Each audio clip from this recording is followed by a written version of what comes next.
Trump की वजह से अमेरिका लचीले रीढ़ की हड्डी वाला महाशक्ति देश बन गया है। हमारा पड़ोसी देश चीन महाशक्ति है।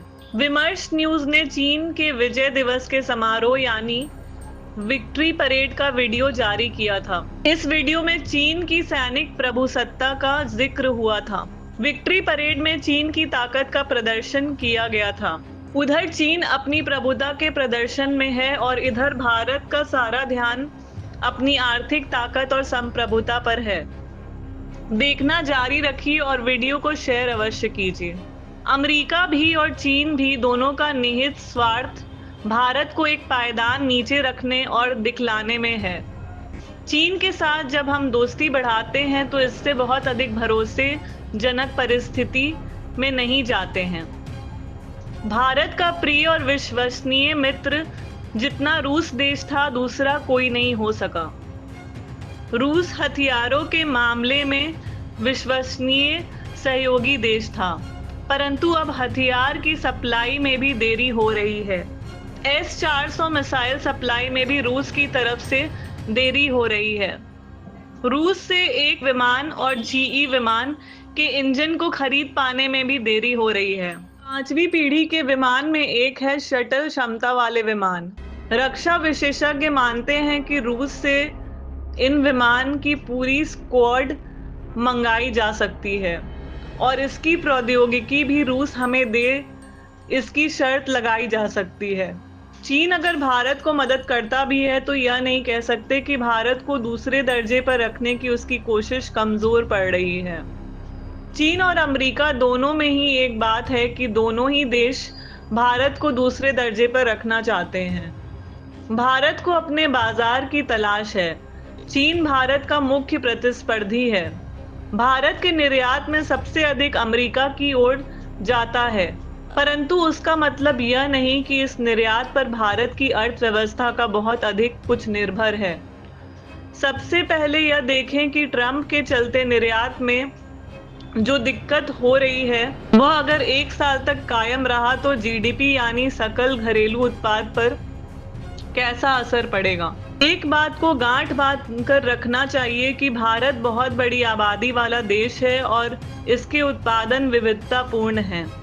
अमेरिका में भारत का निर्यात बहुत कम भी हो जाता है तो भारत को सकल घरेलू उत्पाद पर आधा प्रतिशत से ज्यादा असर नहीं पड़ेगा, यानी 0.5%।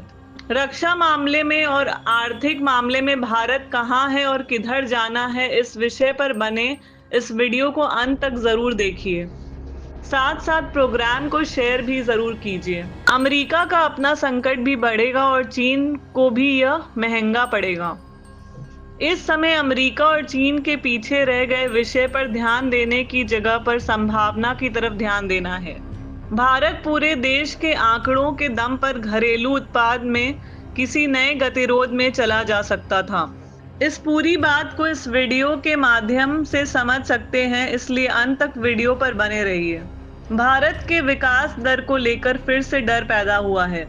3.5% के विकास दर से बाहर निकलकर 6.5% के विकास दर में हम फंस जाएंगे।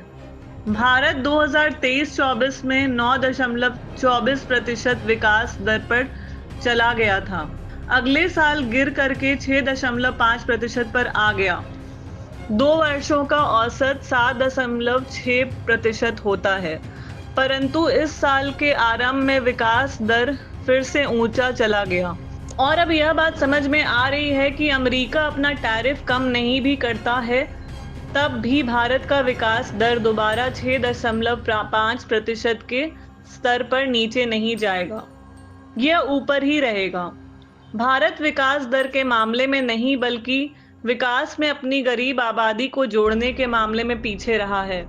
भारत में विकास की नीतियों को इस तरह सुधारने की जरूरत है कि इसके पिछड़े इलाके के विकास को आधार बनाया जाए।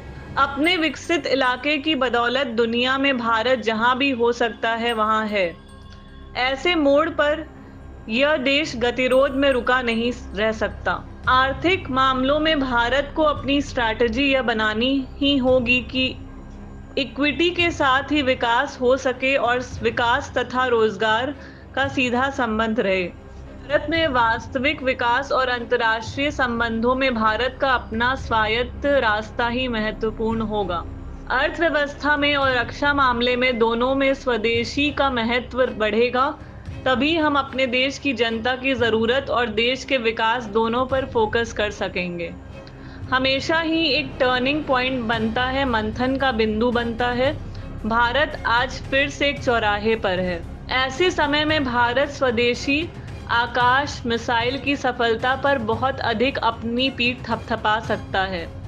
पश्चिमी देशों से इस तरह के मिसाइल में 2 से 3 गुना अधिक खर्च हो सकता था। इस तरह अमेरिका, रूस और चीन, इन तीनों की तरफ देखने में अलग अलग तरह की उलझनें होती हैं। भारत को फ्रांस के राफेल विमान से ज्यादा अपनी छोटी तकनीक से पाकिस्तान के साथ युद्ध में जीत का मौका बन पाया था। हमारी यह विशेष वीडियो स्टोरी इस बात पर है कि भारत अपनी अर्थव्यवस्था को सुदृढ़ कैसे करे और इन खतरों के मुकाबले कैसे खड़ा रहे। बात को बहुत जटिल बना दिया जाता है, परंतु अगर सकारात्मक ढंग से विचार करें तो हम अपने देश के विश्वास को वास्तव में बनाए रख सकते हैं। एक एक करके देखें तो चीन में प्रधानमंत्री के जाने से अमेरिका की तरफ हम थोड़ा आंख उठाकर देख पाएं। डोनाल्ड ट्रंप को भी घबराकर यह कहना पड़ा कि वह चीन के हाथों में भारत को गवा दे रहे हैं। दूसरी बात यह है कि चीन के साथ हाथ बढ़ाने से भारत चीन लाइन ऑफ एक्चुअल कंट्रोल पर दोनों देशों की आर्मी को पीछे खींचने वाली बात में थोड़ा वजन जरूर पड़ा है। इसे प्रचलित तौर पर डिसएंगेजमेंट कहते हैं और डिसएंगेजमेंट के लिए 1 वर्ष से दोनों देशों में जो वार्ता चल रही है वह प्रधानमंत्री के चीन प्रवास के बाद आगे ही बढ़ जाएगी।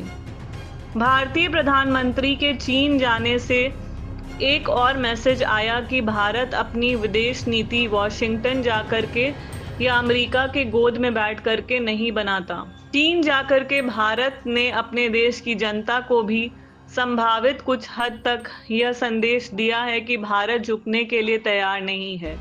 चीन की यात्रा करके प्रधानमंत्री ने कुछ संकेत जरूर दिए हैं, परंतु इसका मतलब यह एकदम नहीं है कि चीन हमारे प्रति विश्वसनीय रहेगा।